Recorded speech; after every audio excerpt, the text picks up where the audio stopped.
Oui, alors je m'appelle Thomas Neufing. Je suis le chef de la section de la formation et du perfectionnement du personnel. J'ai presque 46 ans. En fait, mercredi, c'est mon anniversaire, alors toujours 45.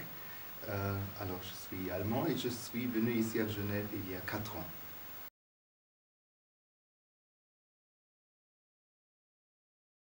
Alors, j'ai fait une maîtrise en sciences politiques et littérature allemande. Parce qu'à l'époque, je voulais devenir professeur au lycée. Et en Allemagne, on a besoin d'une maîtrise et après, il y a une formation didactique, pédagogique. Mais juste avant mes examens, j'ai fait un stage à New York chez les Nations Unies et j'ai changé mon plan un petit peu et j'ai décidé de joindre les Nations Unies professionnellement aussi.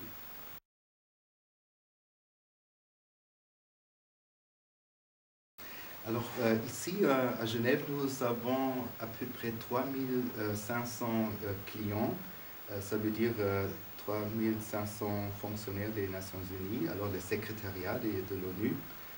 Et nous nous occupons de la formation en général, formation IT, des langues, nous avons des cours de langue. Nous avons une équipe de 50 personnes à peu près, dont 30 professeurs dans les langues officielles de l'ONU. C'est le français, l'anglais, arabique, russe, chinois et l'espagnol.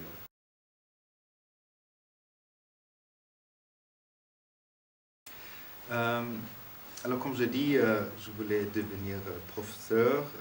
Alors, la science politique m'intéressait beaucoup. Et pendant mes études en sciences politiques, j'ai aussi étudié les opérations de maintien de la paix de l'ONU.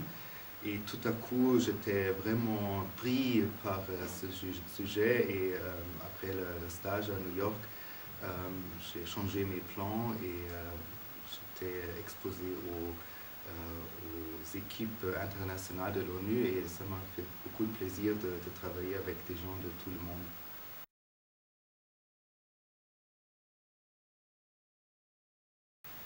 Alors notre métier est assez compliqué en fait parce que nous avons beaucoup de clients, comme je dis, et il y a beaucoup de choses à apprendre pour les fonctionnaires et on n'est jamais cesse d'apprendre.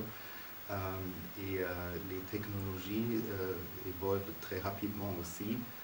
Et notre budget, il y a des limites aussi budgétaires et c'est toujours la tâche de faire toutes les choses qui sont nécessaires avec un budget assez restreint. Ça, c'est plutôt le problème.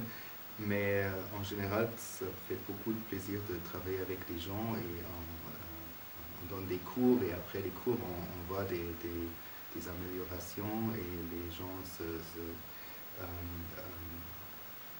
sont plus efficaces dans leur métier et ça donne beaucoup de plaisir.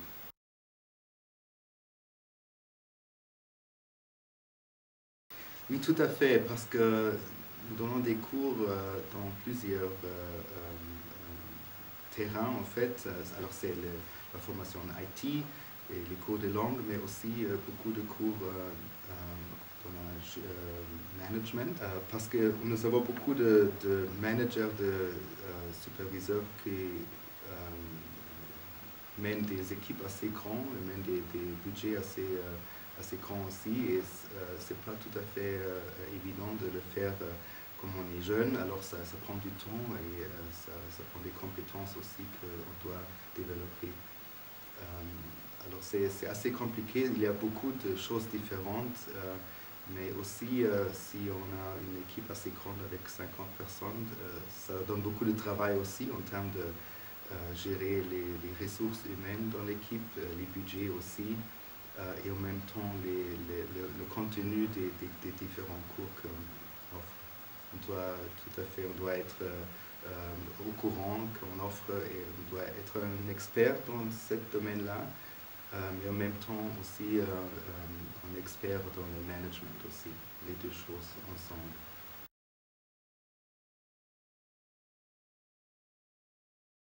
Oui, tout à fait. En fait, j'ai fait beaucoup de choses avant de venir ici à Genève. J'ai travaillé dans 9 pays différents, en Afrique, dans les Caraïbes, au Kosovo, en Bosnie-Herzégovine, à Bruxelles. Alors, j'ai vu beaucoup.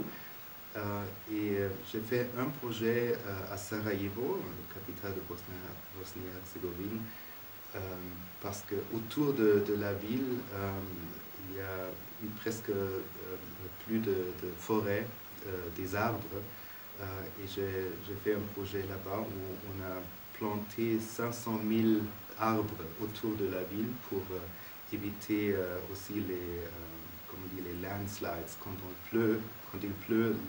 Le glissement de terrain. Exactement.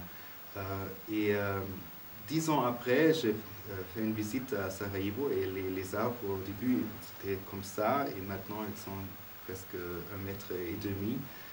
Alors c'était quelque chose de tangible qu'on a laissé là-bas. C'était, je crois, mon projet préféré, hein, que j'ai fait dans ma carrière. Alors ça n'a rien à voir avec la formation, c'était un projet en Bosnie, mais très intéressant. C'est un endroit tout à fait spécial. Il y a une âme ici dans la ville parce que c'est tout le monde qui se rencontre ici pour négocier, pour essayer de résoudre des problèmes, pour garantir la paix en fait. Alors c'est une petite ville en fait, hein, parce que le nom Genève c'est très connu dans tout le monde, mais c'est plus petit que je croyais en fait. Mais c'est un endroit très spécial. Aussi à l'ONU, il y a beaucoup de collègues à New York, bien sûr, c'est notre quartier général, mais c'est l'endroit le plus populaire parce que la qualité de vie est tellement haute et le lac et la nature, c'est merveilleux. Mais surtout, c'est un endroit où tout le monde se rencontre pour résoudre les problèmes. C'est spécial, vraiment spécial. C'est unique dans le monde.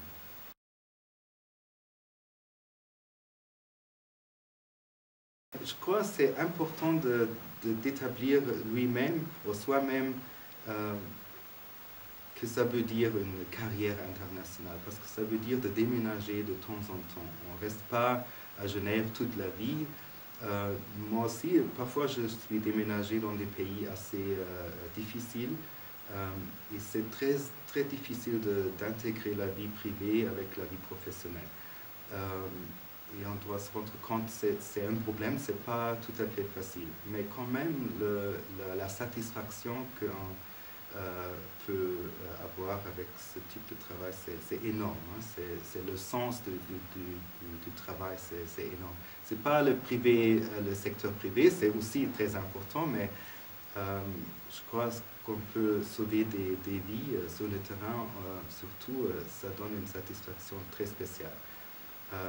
Et quand on est jeune, c'est le moment d'aller sur le terrain. Ce n'est pas le moment de travailler ici à Genève ou à New York, on peut le faire après, mais quand on est jeune, on est plus flexible et c'est je crois, le moment de sortir aussi, de trouver des aventures en fait aussi. Et c'est comme ça qu'on apprend des choses. Et après, quand on est fonctionnaire ici à Genève ou à New York, on peut profiter de cette expérience. Je crois que c'est essentiel.